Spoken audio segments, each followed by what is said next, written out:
अब भगवान जब द्वारिका में रहने लगे, विवाह के बाद भगवान के यहाँ पहला पुत्र प्रद्युम्न, जो कि कामदेव के रूप में भगवान जब जल गया था कामदेव, भगवान भोलेनाथ के पास पत्नी रति रोते रोते आई।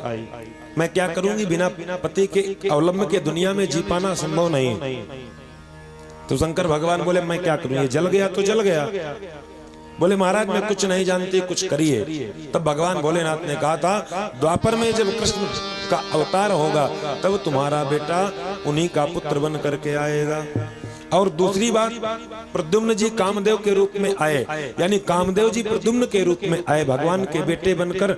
मैंने कल बताया था जब रासलीला में भगवान ने कामदेव को कहा था अगर तुम हारे तो तुम्हें बेटा बनना पड़ेगा, अगर मैं हारूंगा तो मैं तुम्हारा बेटा बनूंगा।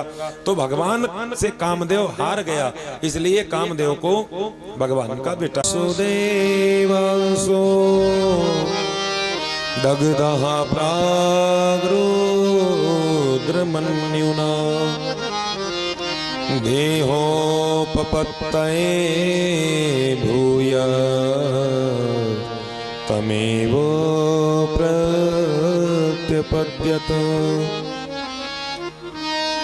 पहला पुत्र हुआ और महाराज ये पहला पुत्र जब इसने जन्म लिया तो जन्म लेते ही प्रसूति का ग्रह से इसका हरण हो गया। इसका हरण किसने किया, तो एक सम्रासुर नाम का, संबर नाम का एक असुर है। तो सम्रासुर को श्राप है कि तुम्हारी मृत्यु कृष्ण पुत्र के द्वारा ही होगी। ये दिमाग लगाए बैठा था कि कृष्ण की शादी हुई, पुत्र भी हो गया होगा।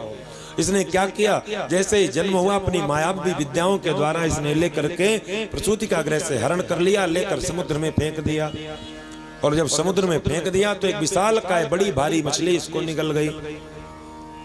और मछली जब निकल गई तो मछली के निकलने के बाद उस मछली को एक मछुआरे ने पकड़ लिया।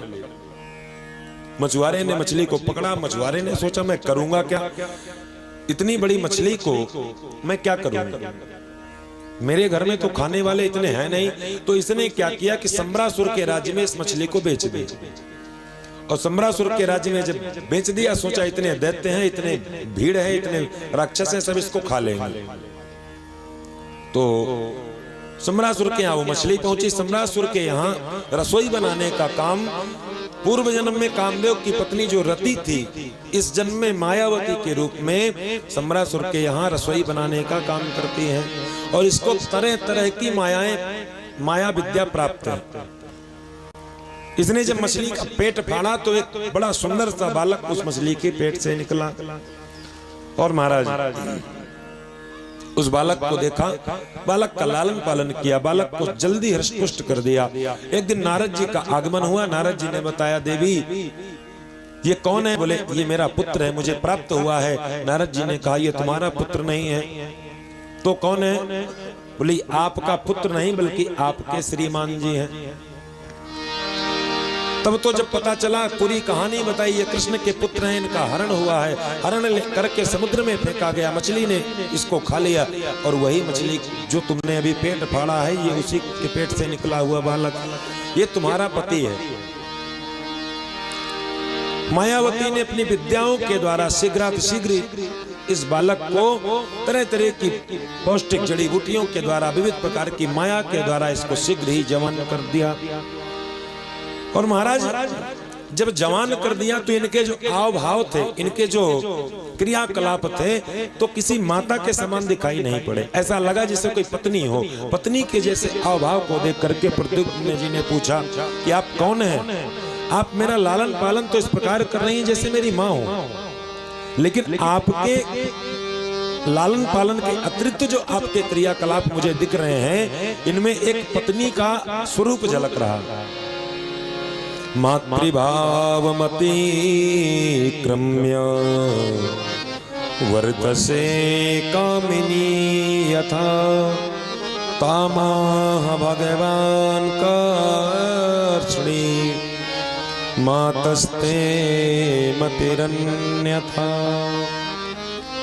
तब महाराज रति ने परिचय दिया, प्रभु आप कुछ गलत मत समझिए, मैं आपकी मां नहीं बल्कि मैं आपकी पत्नी हूं। और कौन सी पत्नी, तो अहम ते धिकृता पत्नी रति कामो भवान प्रभो भवान नारायण सुतः संवरेणाहृतो गृहा। भवान नारायण सुतः संवरेणा हृतो गृहात्। आप भगवान नारायण के पुत्र हैं और इस संबरासुर ने आपका हरण आपके घर से कर लिया है।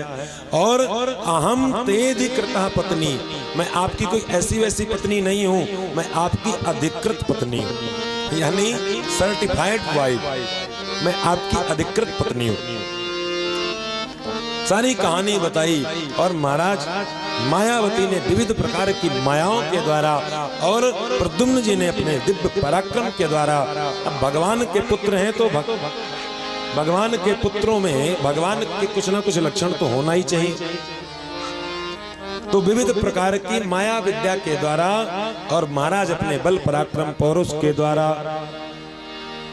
सम्रासुर से प्रद्युम्न जी का विशाल युद्ध हुआ, भयंकर युद्ध हुआ। और उस युद्ध में भगवान के पुत्र प्रद्युम्न जी ने सम्रासुर का वध कर दिया।